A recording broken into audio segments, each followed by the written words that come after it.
인사 한번 하겠습니다. 만나서 반갑습니다.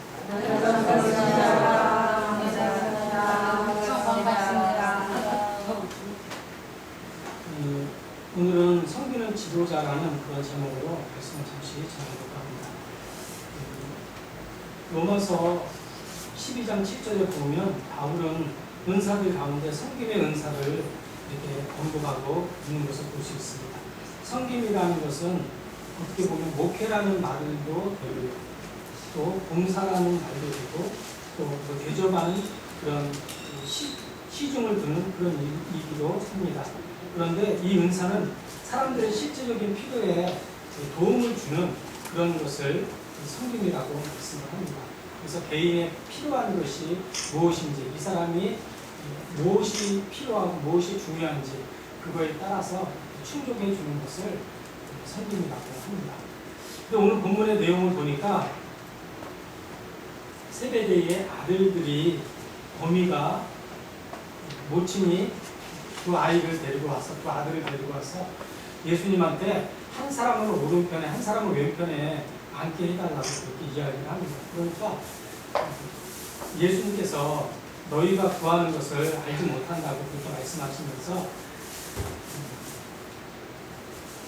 예수님께서 내가 마시는 잔을 마실 수 있겠느냐라고 했을 때 할 수 있다라고 그렇게 이제 고백을 합니다. 잔은 마실 수 있는데 하나님께서 주시고자 하는 것은 하나님 임의대로 하기 때문에 너희에게 이렇게 준다 안 준다 할 수 있는 것이 아니라고 그렇게 이야기를 하는 것을 볼 수 있습니다. 그래서 섬기는 지도자라는 것은 쉽게 얘기해서 내가 희생을 하고 내가 손해를 보더라도 남에게 이익을 주고 기쁨을 주는 그런 것입니다. 성경적으로 볼 때 섬기는 지도자는 나의 유익을 구하지 않고 이웃의 유익을 구하는 것인 것을 성경이 잘 말씀하고 있습니다. 예수님께서 빌립보서 2장 5절에 이렇게 말씀하셨어요.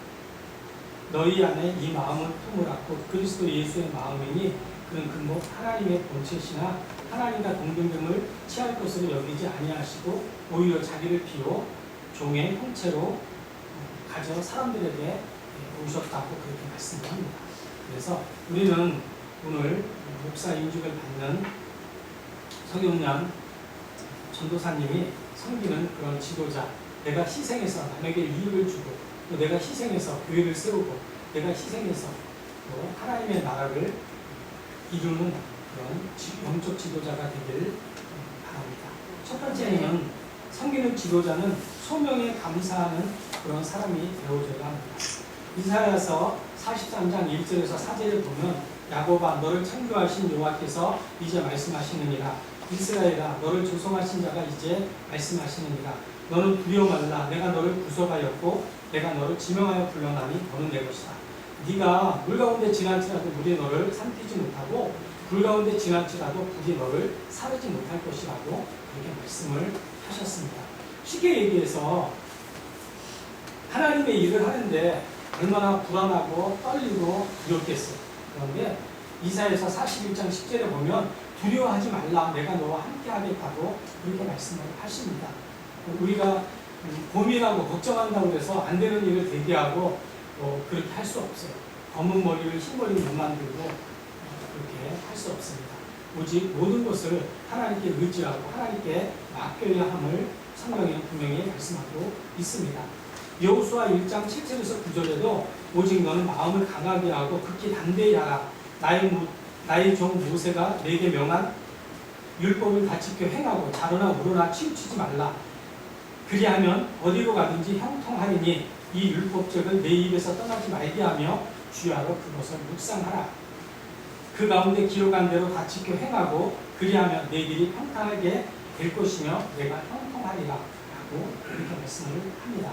그러면서 마지막에는 강하고 담대하라. 두려워 말며 놀라지 말라. 내가 어디로 가든지 내가 너와 함께 할 것이라고 부모님이 말씀하였습니다. 하나님께서 우리를 불러주신 것에 대하여 감사할 수 있는 그런 사람이 되어지길 바랍니다. 목사 안수를 받으면 이제 내가 하고 싶은 대로 그렇게 살지 못해요. 이제 나를 위하여 살지 않고 주님을 위해서 살아야 되기 때문에 내가 원하는 것, 내가 좋아하는 것, 그것을 이제 절제하면서 이렇게 살아가야 하는 모습을 볼 수 있습니다. 하나님의 부르시면 후회하심이 없다고 성경에는 말씀하고 있습니다. 그래서 우리는 하나님의 부르심에 감사할 수 있는 저와 여러분들의 주님의 것 부탁드립니다. 두 번째는 하나님 말씀에 순종하는 그런 사람이 되어져야 합니다. 사무엘상 15장 22, 23절을 보면 사무엘이 가로되 여호와께서 번제와 다른 제사를 그 목소리 순종하는 것을 좋아하신 같이 좋아하시겠습니까? 순종이 제사보다 낫고 순양의 기름보다 나으니 이는 도려가는 것은 사슬의 죄와 같고 완고한 것은 사신 우상에게 전하는 죄와 같음이라고 그렇게 말씀을 하면서 왕이 여호와의 말씀을 버렸으므로 하나님께서도 왕을 버려 왕이 되지 못하게 하심이라고 그렇게 말씀을 합니다.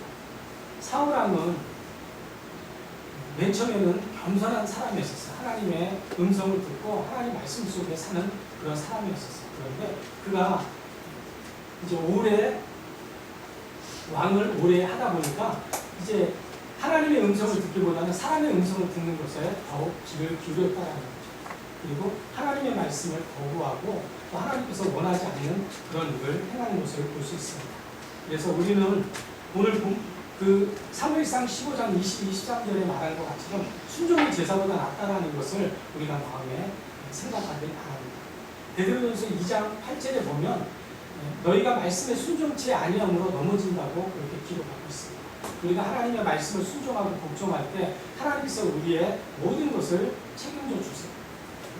먹는 거, 마시는 거, 입는 거 그런 것을 모두 해결해 주십니다. 그런데 마태복음 6장 32, 33절을 보니까 무엇을 먹을까 마실까 입을까 걱정하지 마라. 이는 믿음이 없는 사람들이 하는 것이니 너희는 먼저 그의 나라와 그의 의를 구하라. 그리하면 이 모든 것을 너희에게 더하실 것이라고 분명히 기록하고 있습니다. 고린도전서 9장 13절 14절에 보면 성전에서 일을 하는 자는 성전에서 나는 것을 먹고 복음을 전하는 자는 복음으로 살 것이라고 말씀하고 있습니다. 그래서 우리는 하나님의 말씀에 순종할 수 있는 그런 사람이 되어지기를 바랍니다. 하나님께서 아브라함에게 독자 이삭을 바치라고 했을 때 그냥 바치는 게 아니고 번제로 바치라고 했을 때 그는 아내와 상의하지 않고 하나님께 바치는 것을 볼 수 있습니다. 그로 말미암아 아브라함이 열국의 아버지라는 그런 칭호를 얻을 수 있었고 하늘의 별과 같이 바다의 모래와 같이 많은 민족을 이룰 수 있도록 하신 것을 우리가 성경을 통해서 잘 알 수 있습니다. 우리는 말씀에 순종하는 그런 사람이 되어지길 바랍니다. 무슨 힘들고 어려운 일이 있을 때 물론 기도도 해야 되지만 성경에 기록된 하나님의 말씀을 통해서 우리가 위로를 받고 변화를 받고 응답을 받고 치유를 받고 문제를 해결할 수 있기를 주님의 이름으로 축원합니다. 세 번째는 복음 전도에 힘쓰는 그런 사람이 되어져야 합니다. 고린도전서 9장 16절에 보면 내가 복음을 전할지라도 자랑할 것이 없으면 내게 부득불 하느님이라. 내가 만약 복음을 전하지 않으면 내게 화가 있을 것이라고 이렇게 성경에 기록하고 있습니다. 복음을 전하는 자는 복음으로 사는 거예요. 성전에서 일하는 자는 성전에서 나는 것을 먹으면서 사는 거예요. 그래서 이제 우리는 복음 전도하는 그런 사명을 받았기 때문에 이제 다른 데 가서 사업을 하거나 장사를 하거나 직장 생활을 하거나 그런 것은 하나님 기뻐하지 않고 오직 복음 전도에 전심전력하기를 주님의 이름으로 부탁드립니다.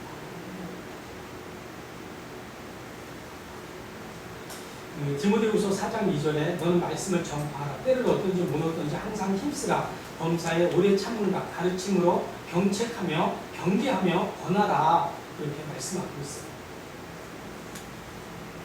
복음을 전하는 우리들 하나님의 사명을 받았는데 이제 사명을 받은 우리들은 복음 전하는 일을 쉬는 것은 하나님께서 기뻐하지 않는다는 거죠. 때를 얻든지 못 얻든지 하나님의 복음에 힘쓸 수 있는 그런 사람이 되어지기를 주님의 이름으로 부탁합니다. 마지막 네 번째는 겸손한 자가 되어야 합니다. 교회를 열심히 섬기면 하나님께서 성도들도 많이 보내주시고 또 환경도 열어주시고 또 좋은 지하에서 1층이나 2층으로 이사갈 수도 있어요. 더 작은 데에서 큰 데로 이동할 수 있다는 거죠. 그런다 할지라도 우리는 내가 가진 것이 하나님의 은혜라는 그런 고백을 할 수 있기를 바랍니다. 우리가 구원받은 것이 내가 똑똑하고 잘나고 뭐 그래서 하나님께 구원받은 것이 아니라는 거죠. 내 의로 구원받은 것이 아니고 하나님의 은혜로 구원받았다는 것을 여러분 마음에 새기길 바랍니다. 겸손한 그런 사람이 되어지길 바랍니다. 야고보서 4장 6절에 그러나 더욱 큰 은혜를 주시나니 그러므로 일렀을 때 하나님이 교만한 자를 물리치시고 겸손한 자에게 은혜를 주신다고 성경에 기록하고 있습니다. 베드로전서 5장 5절에도 젊은 자들아 이와 같이 장로들에게 순복하고 겸손으로 허리를 동이라 하나님이 교만한 자를 대적하시고 겸손한 자에게 은혜를 주신다고 성경에 기록하고 있습니다. 그러므로 하나님의 능하신 손 안에서 겸손하라 때가 되면 너희를 높여주시겠다고 말씀하고 있습니다. 마태복음 11장 29절에도 예수님께서 나는 마음이 온유하고 겸손하니 내게 와서 나를 배우라고 그렇게 말씀합니다. 겸손은요, 첫 번째도 겸손이고 두 번째도 겸손이고 세 번째도 겸손한 그런 삶을 가져야 합니다. 나보다 좀 약하고 부족하고 그런 사람이 있다 할지라도 그를 인정하고 높여줄 수 있는 그런 사람이 되어주길 바랍니다. 미국에서 500 기업을 이제 성공한 500 기업을 초청을 했대요. 초청을 해가지고 그들의 장점을 한번 이렇게 살펴봤는데 장점을 보니까 이 회사의 장점이 규칙을 잘 지키더라는 거예요. 이 회사, 그러니까 성공하는 그 회사는 규칙을 잘 지키는 거예요. 질서를 지키고 또 한 가지는 이 회사는 소망을 갖는 거예요. 비전을 갖고 소망을 갖는 그런 회사였다는 거죠. 또 세 번째는 겸손한 그런 리더들이 다 겸손하더라는 거예요. 그래서